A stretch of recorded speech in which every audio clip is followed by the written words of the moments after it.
이제 올해가 얼마 남지 않았습니다. 이제 10일밖에 안 남았는데요. 또 한 해를 아름답게 마무리하시는 복된 시간 되셨으면 좋겠습니다. 대림절 이제 네 번째 주일, 이제 마지막 주일이 되겠습니다. 이제 네 번째 촛불을 켰는데요. 이 어두운 세상에 소망으로 오시는 예수님을 우리가 기다리면서 촛불을 켜게 되었습니다. 대림절에 우리는 새로운 왕을 기다립니다. 이 세상에 오셔서 놀라운 일들을 행하실 주님을 기다리고 있는 것이죠. 우리가 대림절에 기다리는 새로운 왕은 영존하시는 아버지이십니다. 김현승 시인은 아버지의 마음에서 이렇게 노래하고 있습니다. 바쁜 사람들도 굳센 사람들도 바람과 같던 사람들도 집에 돌아오면 아버지가 된다. 어린 것들을 위하여 난로에 불을 피우고 그네의 작은 못을 박는 아버지가 된다. 저녁바람에 문을 닫고 낙엽을 줍는 아버지가 된다. 세상이 시끄러우면 줄에 앉은 참새의 마음으로 아버지는 어린 것들의 앞날을 생각한다. 어린 것들은 아버지의 나라다. 아버지의 동포다. 여러분, 아주 재미있는 표현을 시인이 하고 있죠. 자녀들을 아버지의 나라, 아버지의 동포 이렇게 표현을 하고 있습니다. 아무리 무서운 아버지라고 할지라도 자기의 자녀들을 사랑하는 마음은 다르지 않을 것입니다. 자녀들의 미래를 걱정하고 염려하는 것이 부모님의 마음이 아니겠습니까? 아버지는 앞서가는 사람이 아니라 끝까지 남아있는 사람입니다. 불이 다 꺼진 뒤에도 여전히 불을 끄지 않는 사람인 것이죠. 아버지는 언제나 그 자리에 계신 분입니다. 오늘 본문에서 이스라엘 백성들은 하나님을 아버지라고 생각합니다. 우리 이사야 63장 16절을 우리 같이 한번 읽어볼까요? 주는 우리 아버지시라. 아브라함은 우리를 모르고 이스라엘은 우리를 인정하지 아니할지라도 여호와여 주는 우리의 아버지시라. 옛날부터 주의 이름을 우리의 구속자라 하셨거늘. 이사야뿐만 아니라 구약 성경 곳곳에 그리고 신약에서도 하나님을 아버지라고 부르고 있습니다. 여기서 우리는 두 가지 질문을 하게 됩니다. 그렇다면 하나님의 아들이신 예수님은 아버지이신가? 왜냐하면 오늘 이사야 예언자가 영존하신 아버지라고 불렀거든요. 그렇다면 과연 예수님은 아버지신가? 또 한 걸음 더 나아가서 아버지라면 아버지의 역할을 하셨는가라는 질문을 하게 됩니다. 먼저 예수님은 영존하시는 분입니다. 영원히 계신 분입니다. 이사야 9장 6절 오늘 본문 말씀 같이 한번 읽겠습니다. 이는 한 아기가 우리에게 낳고 한 아들을 우리에게 주신 바 되었는데 그의 어깨에는 정사를 메었고 그의 이름은 기묘자라 모사라 전능하신 하나님이라 영존하시는 아버지라 평강의 왕이라 할 것임이라. 영존하시는 아버지, 이것이 메시아의 이름입니다. 예수 그리스도의 이름입니다. 예수님은 영원한 분이시다라는 것을 증거하고 있습니다. 태초부터 계셨고 예수님은 지금도 계시고 장차 오실 하나님이신 것이죠. 히브리서 13장 8절은 이렇게 말씀합니다. 예수 그리스도는 어제나 오늘이나 영원토록 동일하시니라. 어제도 한결같은 분, 오늘도 한결같은 분, 영원히 한결같은 분, 그분이 누구십니까? 바로 예수님이십니다. 늘 한결같기 때문에 우리가 믿을만하고 신뢰하고 의지할 수 있는 분이 바로 예수님이시죠. 그분은 동일하시고 변함이 없으신 분이십니다. 계시록 22장 13절에는 나는 알파와 오메가요 처음과 마지막이요 시작과 마침이라. 이 헬라어의 첫 번째 자음이 알파입니다. 알파. 그리고 마지막 자음이 오메가예요. 그래서 우리가 알파와 오메가 하면 처음부터 끝까지라는 의미를 가지는 거죠. 또 우리나라 말로 하면은 기역부터 히읗까지. 예수님이 알파와 오메가가 되신다는 것은 이 역사를 주관하고 계시는 거, 이 역사의 주인이시라는 겁니다. 그래서 역사를 시작하신 분이고 역사를 마치신 분이고 이 역사를 움직이고 계신 분이 바로 예수님이시다라는 것이죠. 이 역사가 예수님의 손에 달려 있는 것입니다. 어떤 강 위에 오래된 돌다리가 있었습니다. 그 돌다리 위로 수백 년 동안 수많은 사람이 지나갔습니다. 수많은 나라가 바뀌었고 전쟁과 홍수가 지나갔지만 이 돌다리는 언제나 그 자리에 있었습니다. 사람들은 다리를 건너갔지만 다리는 사람을 떠나지 않았습니다. 우리의 삶은 세대마다 달라지고 우리의 상황은 끊임없이 변합니다. 그러나 예수 그리스도는 변함없이 그 많은 세월 속에서도 동일하신 분이십니다. 그분은 한 시대의 스승일 뿐 아니라 모든 시대의 아버지이십니다. 영존하시는 아버지이신 예수님은 우리가 오고 가는 동안에도 늘 그 자리에 계신 분입니다. 언제나 변치 않고 우리를 지키시고 보호하시는 분이십니다. 영원하신 하나님 예수 그리스도의 임재를 사모하시고 그분을 만나기를 간절히 고대하시기를 바랍니다. 지금 우리가 예배드리는 이 시간에도 임마누엘 되신 예수님은 우리와 함께 하십니다. 늘 동행하시는 예수님, 그 예수님을 늘 사모하시는 우리 동가의 모든 성도들 되시기를 간절히 바랍니다. 두 번째로 예수님은 아버지시라고 말씀하고 있습니다. 성경에서 예수님은 보통 하나님의 아들로 소개가 되고 있습니다. 마태복음 3장 17절에 보면 하늘로부터 소리가 있어 말씀하시되 이는 내 사랑하는 아들이요 내 기뻐하는 자라 하시니라. 예수님께서 세례 요한에게 세례를 받으시고 물에서 올라오실 때 하늘에서 들려온 음성입니다. 이 사람은 내가 사랑하는 아들이다. 내가 기뻐하는 사람이다.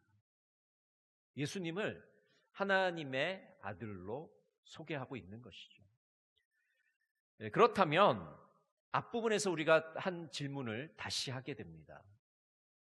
예수님이 하나님의 아들이라고 이 성경은 말하고 있는데 그렇다면 예수님은 아버지신가? 아버지의 역할을 하고 계신가? 왜 이사야 예언자는 메시아를 영원하신 아버지라고 말하고 있을까요? 우리가 이 대답을 하기 위해서는 아버지의 역할을 한번 살펴보아야 합니다. 여러분, 육신의 아버지 어떤 분입니까? 가족을 지키시고 보호하는 분입니다.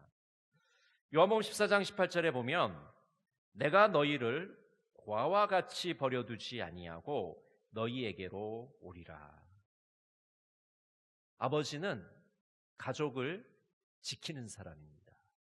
가족을 내버려 두지 않습니다. 가족을 방치하지 않습니다.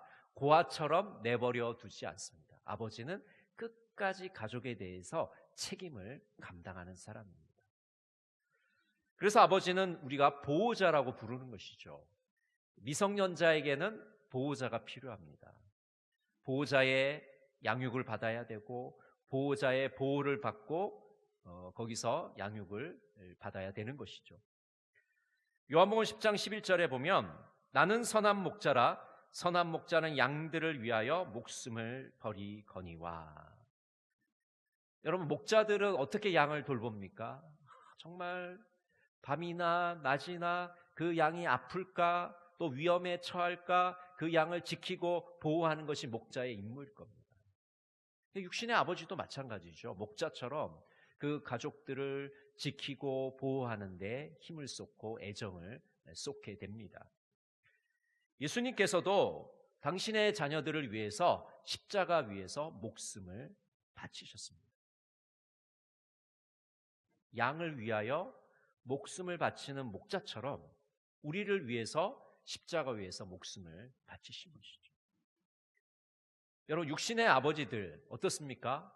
그 자녀가 위험에 처했을 때 만약 자기 목숨을 내주고 그 자녀를 구할 수 있으면 다 목숨을 내줄 거예요. 그 아버지의 사랑이 바로 그런 사랑입니다. 근데 자식들은 그렇게 할 수가 없어요. 내리사랑이지 치사랑은 될 수가 없는 것이죠. 자식들이 아무리 뭐 부모님 사랑해요 그러지만 부모님이 아플 때 내 목숨을 대신하겠습니다 이런 자녀들이 없잖아요. 근데 부모님은 자녀들이 죽을 지경에 빠지면 목숨 다 내어줄 겁니다. 그런 사랑인 것이죠. 근데 예수님께서 실제로 그런 사랑을 우리에게 보여주셨어요. 아버지처럼 자신의 생명을, 자신의 목숨을 십자가에서 내어주신 것입니다. 또한 아버지는 약자를 돌보는 사랑입니다. 시편 68편 5절에 보면 그의 거룩한 처소에 계신 하나님은 고아의 아버지이시며 과부의 재판장이시라. 고대 사회에서 가장 사회적으로 약한 사람들, 보호가 필요한 사람들은 고아와 과부였습니다. 지금은 그래도 우리가 이 사회 안전망이 많이 발달을 해서 복지가 많이 발전을 해서 뭐 고아원도 있고 또 여성들이 또 사회 활동도 할 수 있고 얼마든지 이 어려움들을 헤쳐나갈 수 있는 환경이 되잖아요. 근데 이 고대 사회에는 부모가 없다는 것은 사회에서 매장되는 것과 똑같습니다. 남편이 없다는 것은 더 이상 생계를 유지할 수 없다는 의미입니다. 그래서 하나님께서 계속 성경에서 뭐라고 말씀하시냐면 고아와 과부를 돌봐줘라. 그렇게 계속해서 말씀합니다. 그러니까 이 고아와 과부는 그 시대에 돌봐주지 않으면 죽을 수밖에 없는 상황이기 때문에 계속해서 관심을 갖고 있습니다. 육신의 아버지가 아픈 가족들을 돌보고 연약한 가족을 돌보는 것처럼 주님께서 약자들을 돌보시고 약자들에 대한 관심을 끊임없이 우리들에게 촉구하고 계시는 것이죠. 또 아버지는 긍휼히 여깁니다. 시편 103편 13절은 이렇게 말씀합니다. 아버지가 자식을 긍휼히 여김같이 여호와께서는 자기를 경외하는 자를 긍휼히 여기시나니.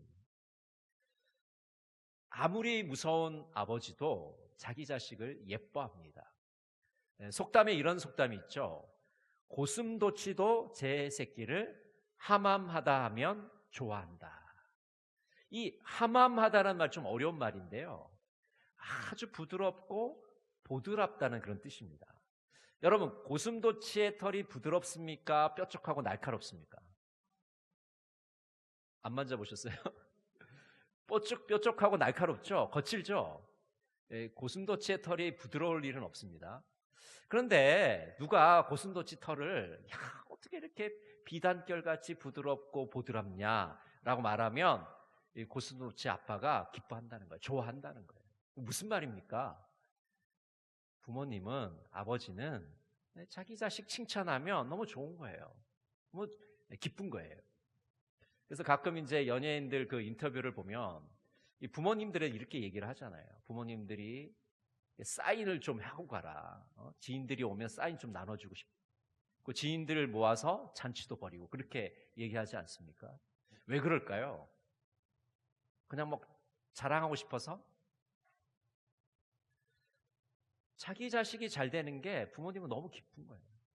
그 지인들하고 그 기쁨을 나누고 싶은 거예요. 그것이 부모님의 마음이고 아버지의 마음입니다. 또 아버지는 안식을 줍니다. 우리 마태복음 11장 28절 같이 한번 읽어볼까요?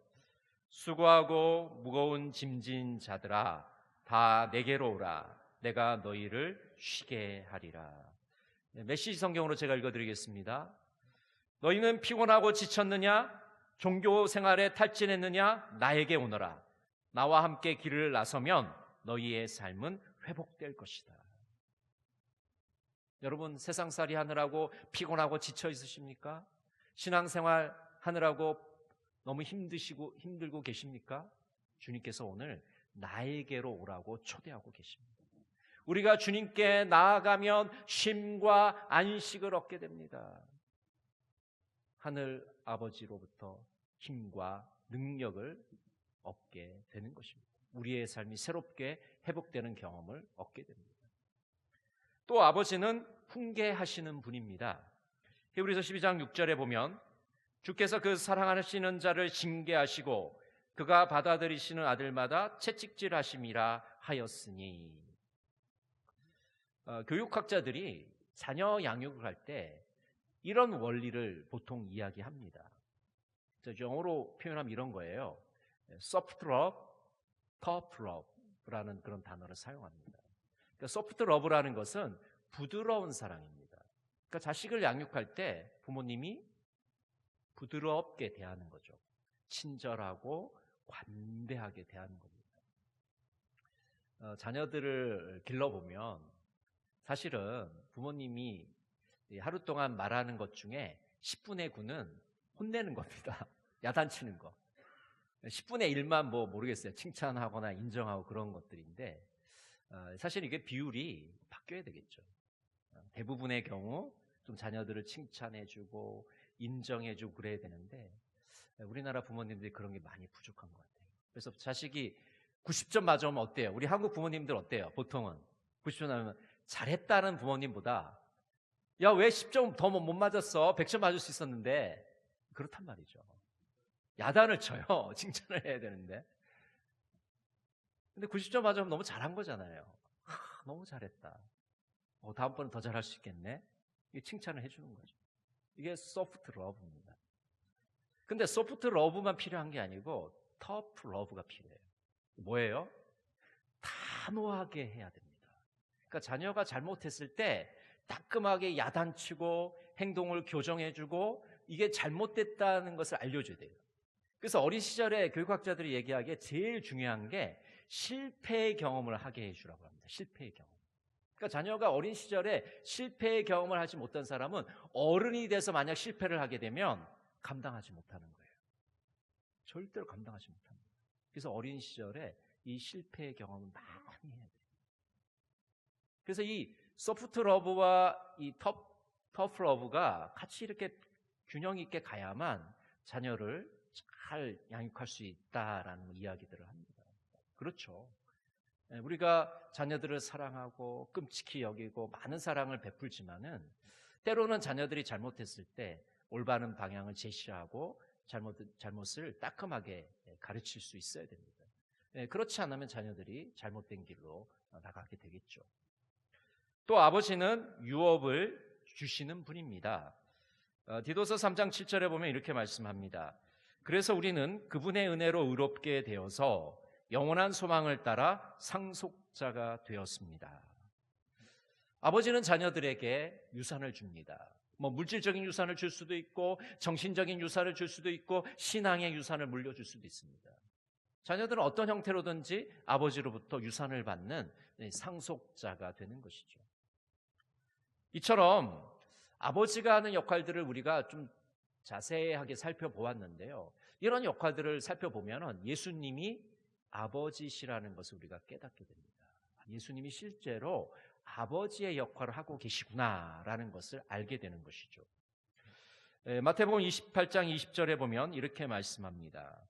내가 너희에게 분부한 모든 것을 가르쳐 지키게 하라. 볼지어다 내가 세상 끝날까지 너희와 항상 함께 있으리라 하시니라. 세상 끝날까지 너희와 항상 함께 있으리라. 주님께서 우리를 떠나지 않으셨습니다. 항상 함께 있겠다고 약속하시고 지금도 우리와 항상 함께 계십니다. 아버지의 책임을 감당하고 계십니다. 가족을 책임지시는 그 역할을 계속해서 감당하고 계신다는 것이죠. 여러분, 갈릴리 바다에 폭풍이 일어났을 때 제자들은 큰 위험에 빠지게 되었습니다. 그래서 배가 지금 침몰하느냐 마느냐의 그 상황 가운데 정말 제자들은 두려워하고 무서워했는데 너무나도 다행스럽게 그 배에는 누가 계셨냐면 예수님이 함께 계셨습니다. 예수님이 함께 계셨기 때문에 그 죽을 수밖에 없는 그 상황에서도 제자들은 희망을 갖고 소망을 가질 수 있었던 것이죠. 예수님이 함께 계신다는 것은 바로 그런 의미 아니겠습니까? 예수님은 우리를 떠나거나 버리지 않으십니다. 끝까지 책임을 지시는 분입니다. 히브리서 13장 5절에서는 이렇게 말씀합니다. 하나님이 친히 이렇게 말씀하셨기 때문입니다. 내가 너희를 절대로 떠나지 않고 너를 절대로 버려두지 않을 것이다. 여러분, 이 절대로라는 게 굉장히 중요합니다. 절대로 너희를 떠나지 않겠다. 절대로 너희를 버리지 않겠다. 예수님이 우리를 이렇게 대하신다는 겁니다. 절대로 버리지 않고 절대로 떠나지 않는다. 이것이 예수님의 사랑, 그 아버지의 사랑 아니겠습니까? 예수님은 십자가 위에서 자신의 고통보다 어머니 마리아를 먼저 생각했습니다. 그래서 그 고통의 순간에 자기의 제자 요한에게 어머니를 부탁합니다. 보라, 내 어머니라. 제자 요한에게 어머니를 앞으로 돌봐달라고, 잘 봐달라고 부탁하고 있습니다. 지금 구원의 사명을 위해서 그 구원의 사명을 끝까지 감당하시는 예수님이 마지막까지 놓치지 않았던 것은 가족을 보호하는 책임입니다. 예수님 그 책임을 버리지 않으셨어요. 그 고통의 상황 가운데 끝까지 가족을 보호하려는, 어머니를 지키려는 그 마음을 버리지 않으셨습니다. 그것이 바로 예수님의 사랑이고 아버지 되심이신 거죠. 여러분, 영원하신 아버지, 끝까지 가족을 책임지시는 그 예수님께 우리의 삶을 맡겨드리시는 여러분 모두가 되시기를 바랍니다. 예수님은 영존하시는 아버지십니다. 영원한 우리의 보호자가 되십니다. 존 베일리는 영원하신 하나님에서 이렇게 노래하고 있습니다. 당신은 용감한 자들의 동반자가 되셨고 충성한 자들의 지시자가 되셨으며 길을 잃고 헤매는 자들의 빛이 되셨고 순례자들의 기쁨이 되셨으며 개척자들의 안내자가 되셨고 노동자들의 조력자가 되셨으며 실망한 자들의 피난처가 되셨고 눌린 자들의 해방자가 되셨으며 시험받는 자들의 구원자가 되셨고 승리자들의 힘이 되셨으며 지배자들의 지배자가 되셨고 가난한 자들의 친구가 되셨으며 멸망한 자들의 구주가 되셨고 죽은 자들의 소망이 되셨습니다. 영원하신 하나님 예수 그리스도를 이렇게 고백하고 있습니다. 예수님은 영원히 변하지 않습니다. 예수님은 우리의 곁을 떠나지 않습니다. 끝까지 우리와 함께 하십니다. 끝까지 우리를 사랑해 주십니다. 영원히 우리의 아버지로 계시고 언제나 그 자리에 계십니다. 여러분, 이 대림절, 우리 성탄절을 기다리는 이 시간, 우리는 새로운 왕을 기대하고 있습니다. 그 새로운 왕, 영원하신 아버지 예수 그리스도를 온전히 신뢰하시고 그분께 나아가시는 여러분 모두가 되시기를 간절히 바랍니다. 기도하겠습니다. 사랑의 하나님, 대림절 네 번째 촛불을 켭니다. 영원하신 아버지 예수님을 기다립니다. 오셔서 우리와 함께해 주시기를 원합니다. 우리를 돌봐주시고 우리를 보호해 주시기를 원합니다. 주님, 영원히 함께하여 주시옵소서. 예수님의 이름으로 기도드립니다. 아멘.